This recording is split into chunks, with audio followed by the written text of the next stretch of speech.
Halo guys, balik lagi di podcast kita. Hari ini kami bakalan bahas sesuatu yang dianggap gak penting tapi pengaruhnya itu gede banget.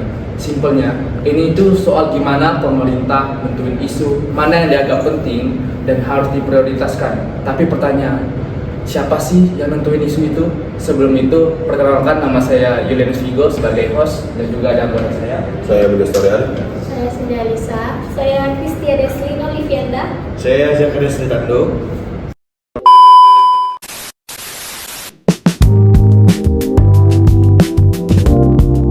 Baik, kita lanjutkan.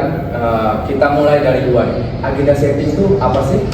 Jadi agenda setting itu kayak proses memilih dan menyusun masalah publik yang akan ditangani pemerintah. Jadi ibaratnya tuh masalah-masalah publik ini tuh kayak to-do list untuk negara ya. Jadi masalah yang harus diprioritaskan ditangani dulu. Setelah selesai ditangani, baru kita prioritaskan masalah yang lain gitu. Menarik. Terus kita lanjutkan dan why ini penting nggak sih menurut kalian? Kenapa ini penting itu sebenarnya karena kalau salah prioritas kebijakan publik ini nggak bisa langsung nyelesain masalah yang ada di masyarakat. Jadi kenapa ini penting? Jadi harus disesuaikan dengan sasaran yang ada di masyarakat untuk nyelesain masalah yang ada di masyarakat. Oke. Terus siapa yang terlibat? Nggak cuma pemerintah ya, tapi ada juga kayak pertama DPR, terus media, terus kelompok kepentingan, ada juga masyarakat juga partisipasi dalam pelaksanaan tersebut, dalam membantu isu agar masuk agenda. Dan terus ini kapan dan di mana sih biasanya ini terjadi? Terjadi setiap saat sih, tiap ada isu viral, kritis ataupun kebutuhan baru. Itu berlangsung masuk proses agenda setting, bisa ke level pusat sampai daerah. Oke. Terakhir, bagaimana sih cara nentuin agendanya? Nah ini seru nih. Jadi di agenda setting itu ada dua pendekatan utama ya. Oke. Yang pertama pendekatan teknokratis dan yang kedua demokratis.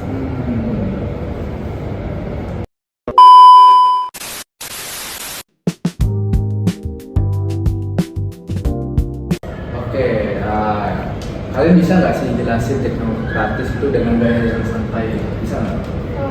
Oke, teknokratis itu intinya kita percaya data ya. Jadi isu-isunya itu dipilih berdasarkan angka, riset, terus statistik juga.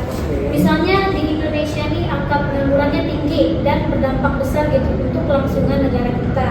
Jadi masalah pengangguran ini bisa langsung naik nih. Jadi prioritas untuk ditangani sama pemerintah untuk diselesaikan gitu. Kalau demokratis itu kebalikan dari teknokratis. Jadi di mana yang didengar itu adalah suara rakyat.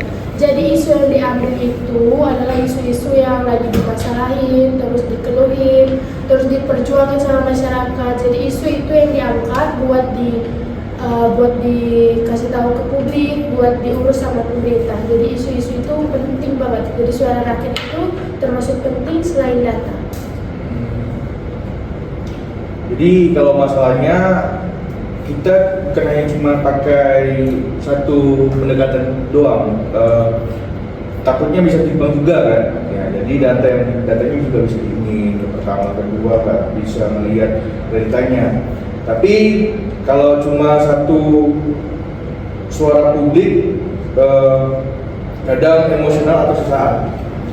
Makanya kita sebagai pemerintah itu harus pintar dalam mengelola. Kita bukan hanya satu pilihan, tapi kita gabungkan kedua-duanya menjadi satu kesatuan. Oke. Kita lanjut aja kali ya.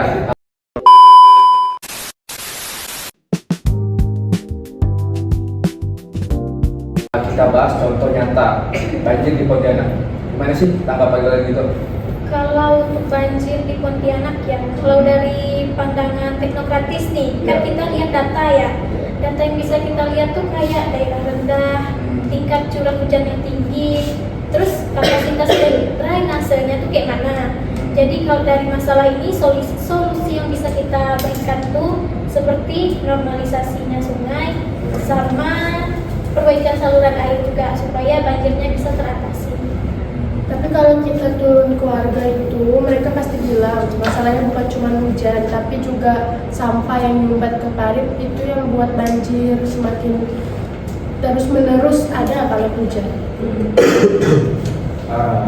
Di sini ada dua cara pengelolaan. Nah, yang pertama itu data kasih gambaran besar. Kedua yaitu warga kasih penyebabnya di lapangan. Jadi kebijakan itu bukan cuma proyek besar, tapi juga edukasi dan pengelolaan sampah. Oke.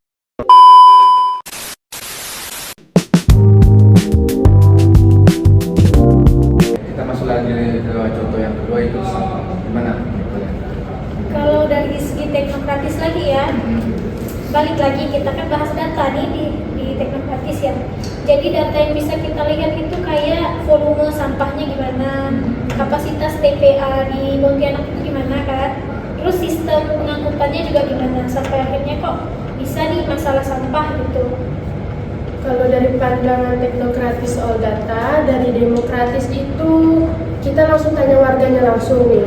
Kenapa mereka buang sampah sembarangan, terus apakah fasilitas umum tentang sampahnya itu kurang atau kurang memadai, terus sosialisasinya belum sampai ke mereka atau kurang dipahami mereka gitu. Jadi itu perlu diimbangi antara data dan sosialisasi langsung. Nah, sebagai pemerintah kita gabung nih dua unsurnya. Yang pertama itu bangun sistem yang efisien. Yang kedua itu sekaligus libatin masyarakat juga kan untuk lewat program kebersihan. Karena kalau cuma sistem tanpa kesadaran warga, ya percuma. Oke, jadi dari obrolan kita, agenda setting itu bukan cuma soal isu apa yang penting atau soal data dan suara rakyat, tapi juga siapa yang menentukan dan gimana cara nentuin.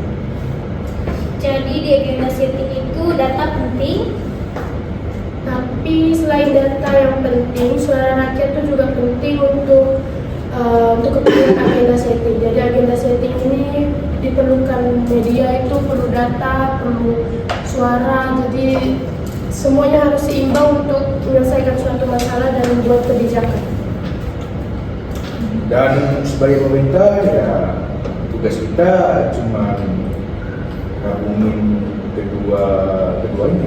Iya. Biar kebijakannya nggak dari atas saja, tapi relevan di kehidupan nyata. Oke, exactly. Oke, segitu dulu obrolan dari kita. Sampai ketemu di episode selanjutnya. Ciao.